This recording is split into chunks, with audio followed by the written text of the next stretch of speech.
నువ్వు మనిషివా, దేవినివా, పిచ్చోనివా? ఎవరు బాబు నువ్వు? ఇదిగో నీ మంచితనానికి ఆన్సప్ చెప్పాలి. నీ మంచితనంని చూసి ఇలా క్యాచ్ చేసుకుంటుంది మీ అమ్మ. చూసావా, వేరే వాళ్ళతో తిరుగుతుంది. కొన్ని రోజుల క్రితం మా నాన్న చనిపోయాడు సార్. ఇంకా మా నాన్న జ్ఞాపకాలు పోలేదు సార్. మా నాన్న జ్ఞాపకాలు ఇంకా ఉంటుంటేనే మా అమ్మ ఇలాంటి పని చేసి వేరే వాళ్ళతో పోతుందంటే మమ్మల్ని వదిలిపెట్టి మేము బాధగా ఉన్నాం సార్. మా చెల్లెలు మేము చాలా ఏడుస్తున్నాం సార్. మా బాధలో మేము ఉన్నప్పుడు మా అమ్మ మమ్మల్ని వదిలిపెట్టి వెళ్ళిందంటే మేము చాలా బాధపడుతున్నాం సార్. ఎందుకే సిగ్గి శరం ఇడిచిపెట్టి బజార్లో తిరిగేటి బజార్ రౌడీలాగా తిరుగుతున్నావు? నీకు బుద్ధి లేదా, జ్ఞానం లేదా?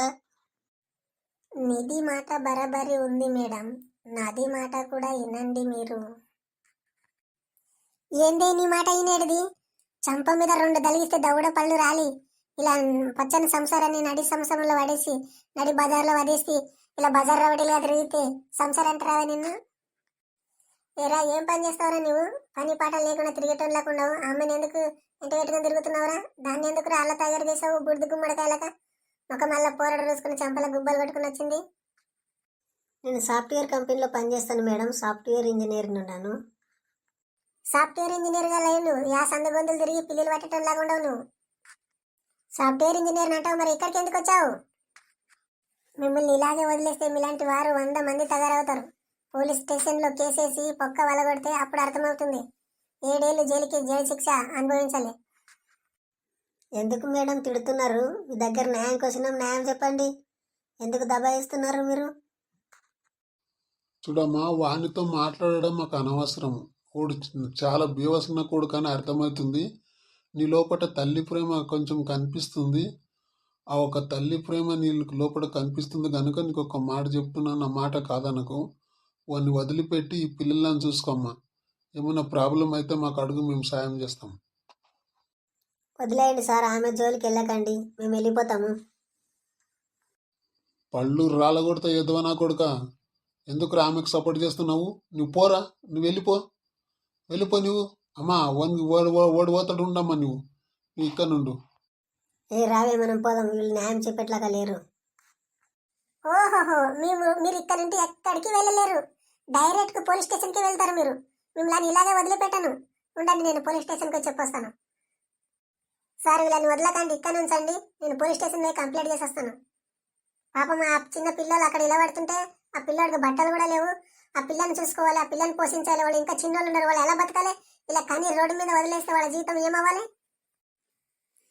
అమ్మా రా అమ్మా, నాకు గుర్తుకొస్తున్నావు నువ్వు. బాబు, మీ అమ్మ ఏమన్నా ఆల్కహాల్ తాగుతున్నాను మీ ఇంట్లో? తాగుతుండే సార్, మద్యం తాగి ఇంట్లో కూడా మమ్మల్ని అడగకుండే సార్. అంత పనులు నేనే చేస్తుంటే సార్.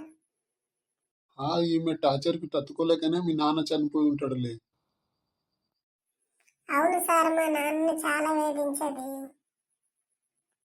మా దగ్గర వచ్చినావు కదా బాబు, నీకు తప్పకుండా న్యాయం జరుగుతుంది.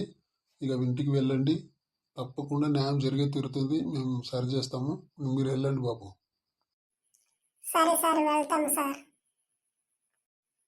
రా చెల్లి, వెళ్దాం మనము.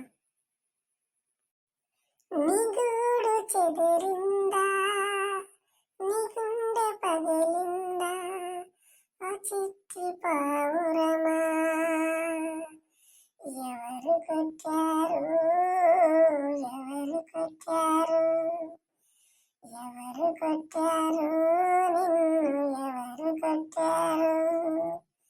కలలో లేని నీరే కాలి, కలలో లేని బాధలు వచ్చాయి.